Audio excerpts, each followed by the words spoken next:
So I was scrolling through my comments the other day, and this question from Kelvin popped up. He asks, Dev, what are the impacts on India in a war between Iran and America?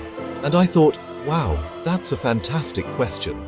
It's like asking what happens to the price of avocados in Mexico if a penguin in Antarctica sneezes. It seems disconnected, but in our globalized world, everything is connected. A conflict thousands of miles away can feel like it's happening right in your backyard, especially when it starts hitting your wallet. It's a geopolitical soap opera, and India, my friends, has a front row seat, whether it wants one or not. You see, a war between the United States and Iran isn't just about two countries having a very, very loud disagreement. It's a massive global event with ripples that spread across the entire planet. For a country like India, which has deep ties to both nations, it's like being caught between two of your friends who are having a terrible breakup. You're trying to stay neutral, but you know you're going to get dragged into the drama. And this drama isn't just about hurt feelings. It's about oil, trade, money, and the everyday lives of over 1 billion people. So, today, we're going to unpack this. We're going to get into the nitty-gritty of what a conflict like this actually means for India. It's not just headlines and political posturing. We're talking about the gas cylinder in your kitchen, the price you pay for petrol, the stability of your investments, and the broader economic health of the nation. It's a complex web, but don't worry, we're going to untangle it together. Let's get into it. Let's start with something that affects almost every single household in India, the LPG cylinder. That red cylinder is a staple, a cornerstone of daily life. But here's the thing a lot of people don't realize. A significant chunk of the LPG that India imports comes from the Middle East, including countries in and around the Persian Gulf, like Iran. Now, imagine a war breaks out. The Strait of Hormuz, that tiny critical bottleneck of a waterway through which a massive amount of the world's oil and gas travels, suddenly becomes a war zone. Shipping lanes get disrupted, insurance costs for tankers skyrocket, and suddenly, getting those cylinders to India becomes a logistical nightmare. This isn't just a minor inconvenience, it's a full-blown crisis waiting to happen. If the supply chain is choked, the immediate effect is a shortage. And what happens when there's a shortage? Prices go through the roof. The government subsidies that help keep LPG affordable for millions of families would come under immense pressure. We could see a return to longer waiting times, a black market for cylinders, and for many households, a forced and difficult switch back to less clean, traditional fuels. It's a direct hit on the common person's budget and health, all because of a conflict happening thousands of kilometers away. The kitchen, the heart of the home, suddenly becomes a casualty of geopolitics. Now, let's talk about the big one, oil. India is the world's third largest oil importer, and that's a huge deal. Our economy runs on imported crude. Think about it. The buses you take, the trucks that deliver your food, the factories that make, well, everything. They all need fuel. A significant portion of that fuel comes from the Middle East. When Iran and the US are at odds, the entire region becomes unstable. The immediate reaction in the global oil market is panic. Traders get jittery, and the price of a barrel of crude oil shoots up, not because there's suddenly less oil in the ground, but because the risk of getting it out and transporting it has skyrocketed. For India, this is a double whammy. First, the price of petrol and diesel at the pump will climb, and we all know how that feels. Every trip becomes more expensive. This isn't just an inconvenience, it leads to inflation across the board because transportation costs are baked into the price of every single product, from vegetables to electronics.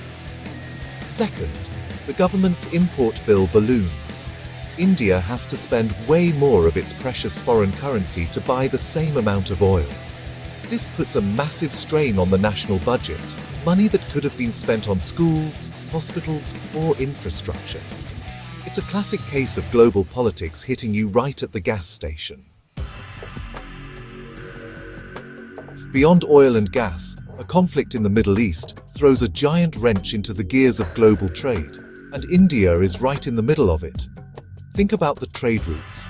The Suez Canal and the Strait of Hormuz are like the main highways for goods moving between Asia and Europe. A war in that region is like a multi-car pileup that shuts down the entire highway system. Ships have to be rerouted, taking longer, more expensive paths around Africa, for example. This means delays and increased costs for everything India exports to Europe and imports from there.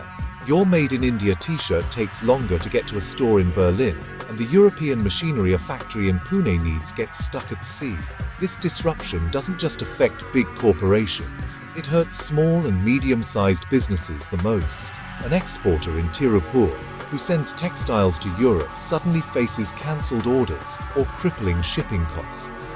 Moreover, India has its own direct trade with Iran, which includes things like tea, rice, and pharmaceuticals. Sanctions and conflict would bring this trade to a grinding halt. It's a chain reaction. The global economy, which is already a bit wobbly, could be pushed into a recession. And when the world sneezes, emerging economies like India often catch a full-blown flu.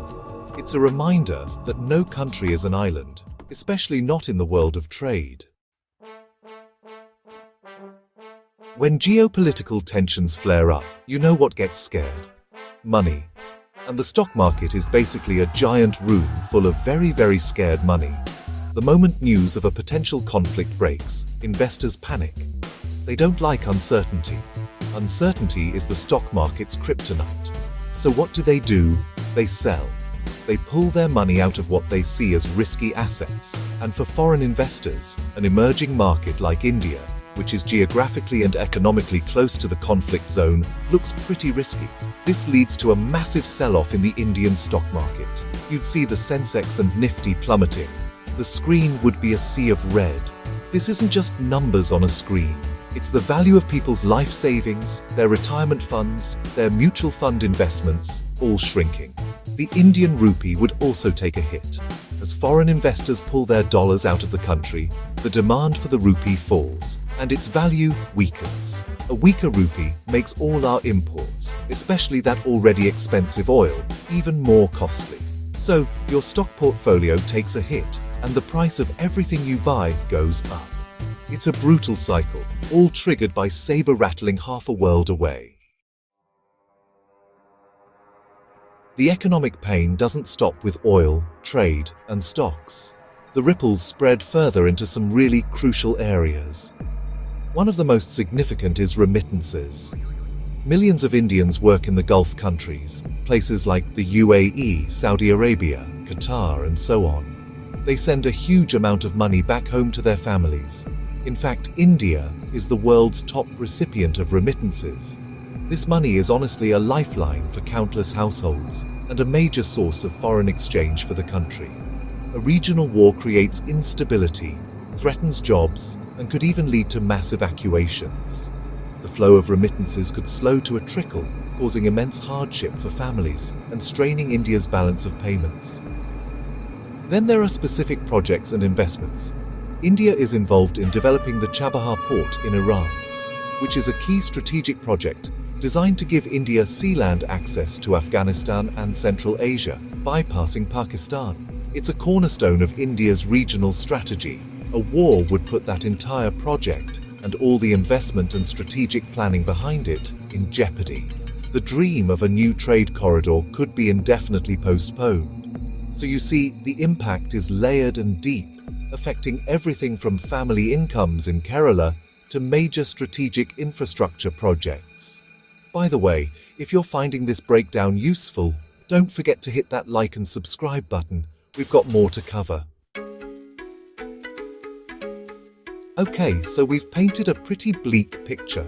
It's all doom and gloom, right? Kitchen crises, wallet-draining fuel prices, stock market crashes. It feels like India is just a passenger on a roller coaster it can't control. And that brings us back to Kelvin, who followed up with another great question. He basically asked, so, is India just stuck? How can it avoid these problems? That is the billion-person question, isn't it? It's easy to feel helpless when you see these massive global forces at play. You think, what can one country, even a big one like India, do when giants like the US and Iran are on a collision course? It's a valid feeling. It's like you're standing on the beach and you see this huge tsunami of economic chaos forming on the horizon. Do you just stand there and wait for it to wash over you? Or do you start building a seawall? Do you figure out a way to get to higher ground? The answer is, you don't just wait. A country like India can't afford to be a passive victim of global circumstances. It has to be proactive, it has to be smart, it has to build resilience. There are definitely things India can do, not just to survive a crisis like this, but to make itself stronger and less vulnerable in the long run. The key isn't to stop the wave, but to be prepared for it. So, what's in this survival playbook? Step 1, and it's the most obvious one, reduce the addiction to Middle Eastern oil.